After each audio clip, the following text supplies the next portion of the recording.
YouTube থেকে সরিয়ে ফেলতে বলা হয়েছে, I think you are very very lucky person. So বাংলাদেশে তো আপনি নিশ্চয়ই আপনি এমন কিছু করেছেন যার কারণে সরকার আপনাকে নিয়ে চিন্তিত হয়েছে। আমি মনে করি সাংবাদিক হিসেবে তো আপনি যে পারপাস মানে আপনি যে পারপাস পূরণ করতে চেয়েছেন সেটা সম্পাদিত হয়েছে একদম খুব সুন্দর করে।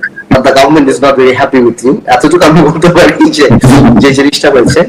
বাট আমার মনে হয় যে এই ব্যাপারটা নিয়ে আমরা এখন আর কথা নাই বলি, যদি আপনি চান আপনার এই কন্টেন্টটা থাকুক, হ্যাঁ, তাহলে আমার মনে হয় যে আমরা এই কথাটা না কথা আমি আমার কোনো কন্টেন্ট নিয়ে চিন্তিত না।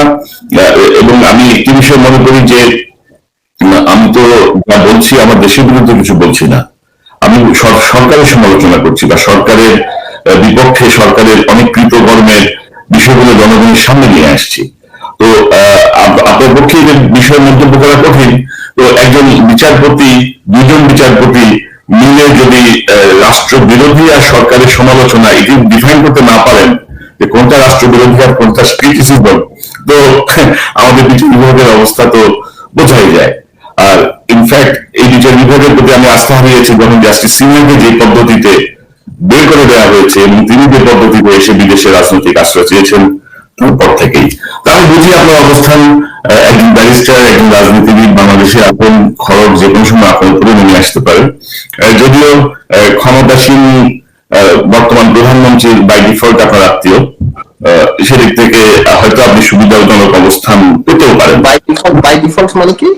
মানে জন্মসূত্রেই আপনার আত্মীয়, এবং পরে আবার আরো ঘনিষ্ঠ আত্মীয় হয়েছেন। একদিক থেকে আপনার খালা, একদিক থেকে আপনার খালা শাশুড়ি। সো দুই দিক থেকে আপনি একটি সুবিধাজনক অবস্থায় আছেন। আপনার ওই ক্রেডিটও আমাকে দেওয়া উচিত যে আমি যদি এই অবস্থান না নিয়ে ওই দিকের অবস্থানে থাকতাম তাহলে আরো কত ভালো থাকতাম। আজকের যে লোভের দিনে, চুরির দিনে এবং যে আকাঙ্ক্ষা, বাসনা, অর্থ কামাই করার বা ক্ষমতার দাপট দেখানো, আমি যে স্বেচ্ছায় সেদিকে নেই বা 12 বছর থাকিনি, আপনার সেই ক্রেডিটটাও আমাকে দেওয়া উচিত। জি, আপনি সেদিকে গেলে হয়তো আপনি অর্থবিত্ত প্রতিপত্তি কামাইতে পারতেন, হয়তো মন্ত্রী হতে পারতেন, হয়তো অনেক সুযোগ সুবিধা পেতেন। জনগণ এখনো আপনাকে যে পরিমাণ ভালোবাসে বা ট্রাস্ট করে, সেটি থেকে আপনি আর কিছু লাগবে না। আমি উচ্চ আদালতের আরেকটি বেঞ্চ, বিচারপতি জেবিএম হাসান এবং খায়রুল আলমের সমন্বয়ে গঠিত বেঞ্চ, সেই বেঞ্চ ভাস্কর্য বিষয়ে জনমনের বিভ্রান্তি দূর করতে ইসলামিক ফাউন্ডেশনের মহাপরিচালক এবং জাতীয় বাইতুল মোকাররমের খতিবকে তাদের বক্তব্য গণমাধ্যমে প্রচার করার নির্দেশ দিয়েছে। একটা গ্রুপ কিন্তু বলছে যে এগুলো সব জায়েজ, একটা গ্রুপ বলছে যে না এগুলো না। এই টোটাল বিষয়টা আপনি কিভাবে দেখেন, ইনক্লুডিং দিস জাজমেন্ট? সবচেয়ে বড় ব্যাপারটা হলো কি, যারা এই মূর্তি বা ভাস্কর্য নিয়ে কথা বলছে তাদের মধ্যে একটা গ্রুপ আছেন যে ওনারা নাস্তিক এবং অ্যান্টি ইসলাম। সো অ্যান্টি ইসলাম এবং নাস্তিকরা আপনি গণজাগরণ থেকেই দেখেছেন যে ওই গণজাগরণের উপরে ভর করেও অনেকে, পুরোটা না, তাদের স্পিরিট ছিল রাজাকারদের বিরুদ্ধে, বাট একটা বড় গ্রুপ ছিল যাদের কাজই ছিল ইসলামকে কিভাবে ড্যামেজ করা যায়, এই হুজুরদের বা আলেম সমাজকে কিভাবে অপমান করা যায়, এই একটা প্রয়াস নাস্তিক এবং এন্টি ইসলামদের থাকে। আমি কোনো নাম নিব না, এই একটা গ্রুপ আছেন, আপনি জানেন।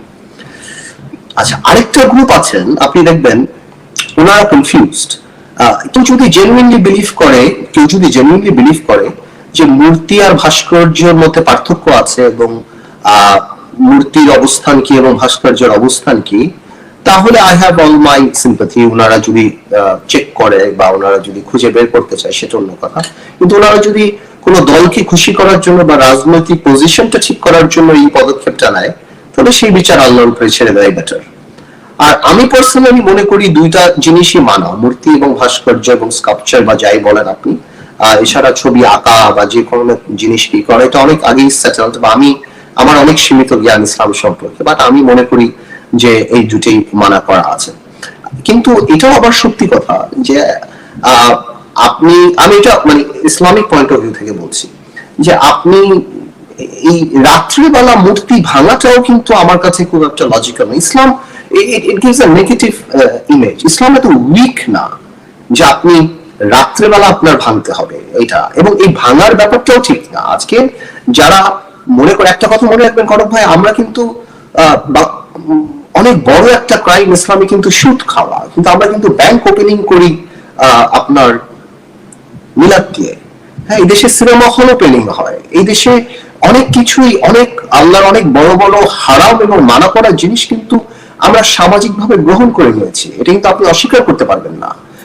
আপনি সুদের কারখানা ইসলামে আছেন যে আপনার ইবাদত কবুল হওয়ার জন্য আপনার হালাল রুজি ইম্পর্টেন্ট, তো সেখানে আপনি হারাম কামাই দিয়ে জাকাতও হবে না, কিছুই হবে না, কারণ আমরা কিন্তু সামাজিক ভাবে মেনে নিচ্ছি। তো প্রবলেম চলে এর মানে এই না যে আমরা কোনো কিছুতে প্রোটেস্ট করতে পারবো না। অফকোর্স মূর্তি বা ভাস্কর্য নিয়ে প্রোটেস্ট করা যেতে পারে, এবং সেই ক্ষেত্রে যারা এটা বিশ্বাস করে না ওনাদের আলেম সমাজকে জাজমেন্টাল হয়ে কাউকে তালেবান, রাজাকার এগুলি বলা ঠিক না, বিকজ ওনারা বা আমি সহ আমরা আমাদের বিশ্বাস থেকে কথা বলছি।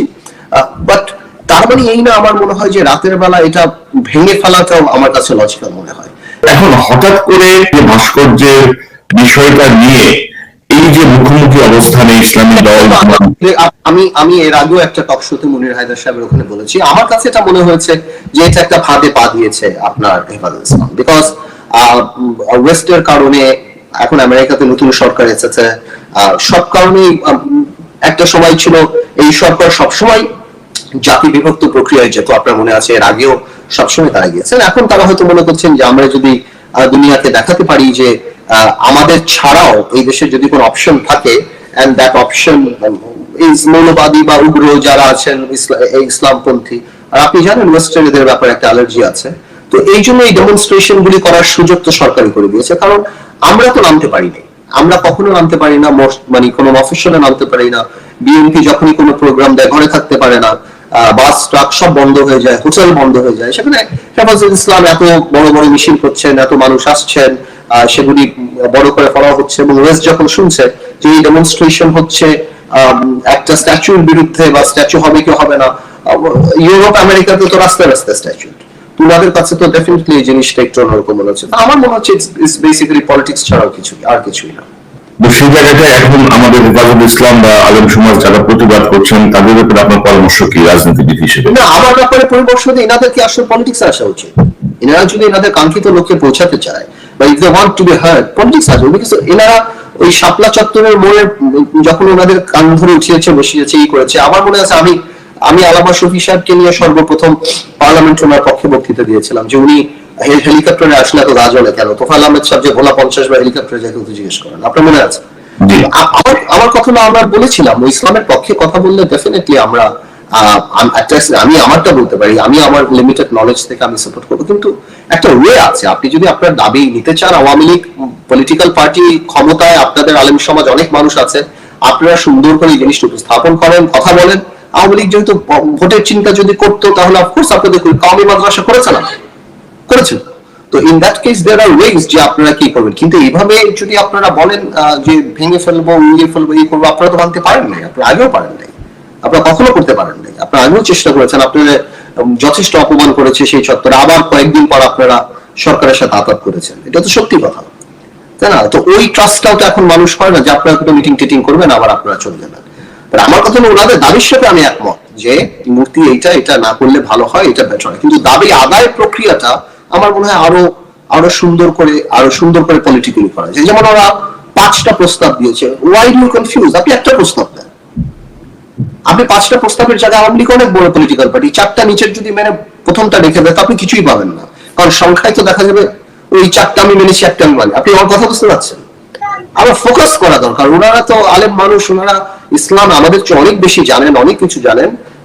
ইনশাআল্লাহ ওনারা যদি ঠিক করে বলেন, গভর্নমেন্টের সাথে কথা বলেন, government at the end of the day Awami League এখন ভোটে থাকুক না থাকুক, কিছু না কিছু জায়গাতে ইমেজের চিন্তা করে, এছাড়া আর ভাস্কর্য কি আর মূর্তি কি ভাই এটা সবাই জানে। এখন কেউ যদি জেনেও না জানার ভান করে সেটা তার প্রবলেম,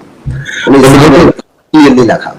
তবে ধরুন আওয়ামী লীগের প্রতি আসলে আস্থা কম মানুষের, কারণ ইতিমধ্যে যা দেখেছে সবাই যে আওয়ামী লীগ তার প্রয়োজনেই সবকিছু হ্যাঁ হ্যাঁ করে, পরে আবার সবাই বিগড়ায় যায়। হেফাজতের সঙ্গে 5 দফা চুক্তি ছিল না, লিখিত চুক্তি ছিল, এখন আবার কি চুক্তি করবে, এখন আবার কি প্রস্তাবনা, এখন আবার কি মানামানি, কি হবে? প্রস্তাব তো হেফাজত দিচ্ছে, আমার কথা তো হেফাজত যদি প্রথমে প্রেস কনফারেন্স করে দাবিগুলি করতো তাহলে তার আওয়ামী লীগের ইচ্ছা পূরণ হতো না, তাহলে তো লক্ষ লোক নামতো না, বিদেশিরা ভয় পেত না, এই আলাপটা এখন হতো না। সো আমার এই আওয়ামী লীগের পারপাস সার্ভ হয়ে গেছে, এখন দেখবেন এই ইস্যু খুব শীঘ্রই শেষ হয়ে গেছে। যে হাইকোর্ট যেটাকে ডাইরেক্টিভ দিয়েছে ইসলামিক ফাউন্ডেশন এবং বাইতুল মুকাররমের খতিবকে, ওনারা ইসলামী ফাউন্ডেশন অবাক করে দেয়, আমি সেই অবাক হওয়াটাতে খুব না, আমারও মনে হয় যে তাই হবে, যে এরা সব জায়েজ কিভাবে ঘোষণা করে আমি সেটি দেখার অপেক্ষায় আছি। তো আপনি বলছিলেন এই যে কুষ্টিয়ায় যে মূর্তি ভাঙচুরের যে প্রসঙ্গটি এসছে, আপনি একজন দক্ষ ব্যারিস্টার, আপনি অনেক মামলা হ্যান্ডেল করেন, আপনি সাইকোলজি বুঝেন, আপনি ক্রিমিনোলজি বোঝেন, তো সেই জায়গাটা আপনার কি মনে হয়েছে? ধরুন আমি যতটুকু ফুটেজ দেখেছি, তারা যে ভাঙতে এসেছে, বলা হচ্ছে যারা ভেঙেছে তারাই কি ভেঙেছে আপনি মনে করেন? তাদের যে বডি ভেঙেছে তারা তো ভেঙেছে, বা যারা ভেঙেছে তারা কারা সেটা আমি জানি না।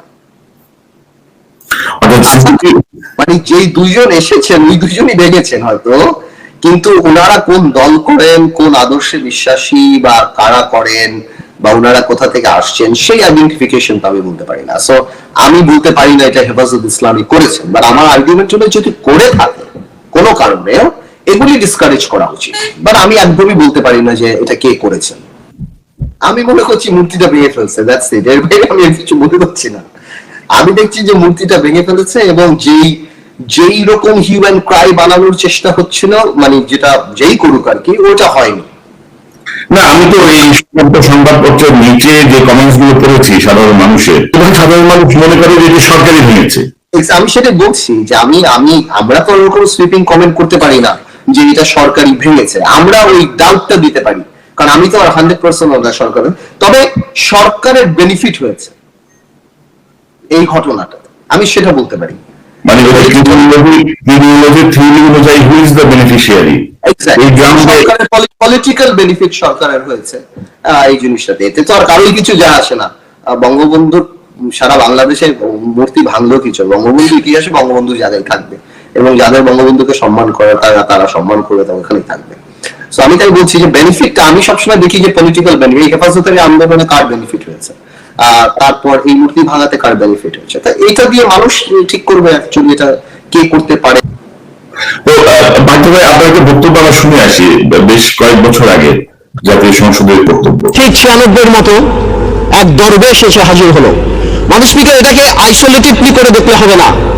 আজ থেকে 3-4 বছর আগে যারা সেলফ ডিক্লেয়ার্ড ব্যাংক্রাপ্ট ছিল, আত্মস্বীকৃত দেউলিয়া, যারা নিউজ পেপারে বলেছিল 700 কোটি টাকা 800 কোটি টাকা লস, যাদের 1000 কোটি টাকা বরং, সেই দরবেশরা এই 2 বছরে ব্যাংকের টাকা শোধ করে আরো 10,000 কোটি টাকার মালিক হয়ে গিয়েছে।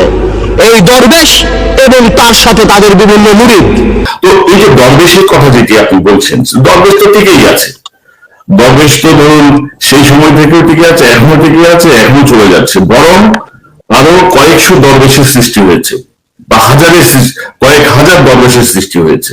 দরবেশ বা আপনি যে ব্যক্তি বলেন, কারোর বিরুদ্ধে পার্সোনাল আমার কোনো প্রবলেম নেই। আমার প্রবলেমটা হলো ওই সময় সিস্টেম যেটা এক্সিস্ট করছিল, যে শেয়ার মার্কেটে ডেকে ডেকে মানুষকে ফকির বানানোর যে একটা পায়, তারা ইচ্ছা মতো দামগুলি বাড়িয়ে দিয়ে আবার নিচে নামানো, আবার করা, এবং একটা ইভেন কি আমার বিশ্বাস সরকারেরও কিন্তু অনেক সময় জানে না। আপনি জানেন, আপনি আমার কথা শুনলে অবাক হবেন যে সরকার হয়তো মনে করা আছে ও হয়তো 200 কোটি টাকা চুরি করছে, ও যে 20,000 কোটি টাকা ফাঁক দিয়ে চলে গিয়েছে। মাঝে মাঝে সরকারও কিন্তু অবাক হয়। যেমন ওই সময় আমি সামিটকে নিয়ে বক্তব্য দিয়েছিলাম, যে সামিট কিন্তু ওই ইসে ছিল যে তারাও কিভাবে 10,000 কোটি টাকা 20,000 কোটি টাকা শেয়ার মার্কেট থেকে উঠাবে ওই মেঘনাঘাট পাওয়ার প্ল্যান গুলো করে। আমার ওই বক্তৃতার পরে অনেকেই নড়ে চলে গিয়েছে। আপনি পুরো বক্তৃতাটা দেখতেন যে লোটাস কামাল সাহেব 20 টাকা শেয়ার 120 টাকায় আপনার বিক্রি করেছিল। পুরো বক্তৃতা দেখলাম। সো আমি যে বক্তৃতা দিয়েছিলাম ফ্যাক্টস এন্ড ফিগার্স নিয়ে, আমি প্রথমে বেসিক ব্যাংক যে 4,500 কোটি টাকা চুরি হয়েছিল সেটার কথা আমি বলেছিলাম, যার কারণে হয়তো কিছু হয়নি, আবার অনেক কিছু হয়েছে। মেবি বাচ্চু সাহেব জেল খাটেননি, আজকে সারা বাংলাদেশ জানে যে এই করাপশনটা যে হয়েছে, এবং এই কথা যখন উঠে আওয়ামী লীগ চুপ করে থাকে। আওয়ামী লীগ সরকার ক্ষমতায় যেভাবেই হোক তারা ক্ষমতায়, তারা কেন এইসব লুটপাটকে প্রশ্রয় দিচ্ছে বা কোনো কার্যকর পদক্ষেপ নিচ্ছে না? কিন্তু আমি কিন্তু এটা আসলে বুঝতে পারি না যে এই পরিমাণ দুর্নীতি, হাজার হাজার কোটি টাকা, ছাত্রলীগের ছেলেদের কাছে 1,000 কোটি টাকা, সবার কাছে এত কোটি টাকা, আশেপাশে সব জায়গাতেই টাকা কামানোর একটা কম্পিটিশন। মানে আওয়ামী লীগের মতো এমন একটা দল, এত বড় রাজনৈতিক দল, যেখানে বঙ্গবন্ধুর অবস্থান সময়কার রাজনীতিবিদদের আপনার মোরাল ভ্যালুস কোথায় ছিল, সেখানে এখানে এরা যারা মুজিব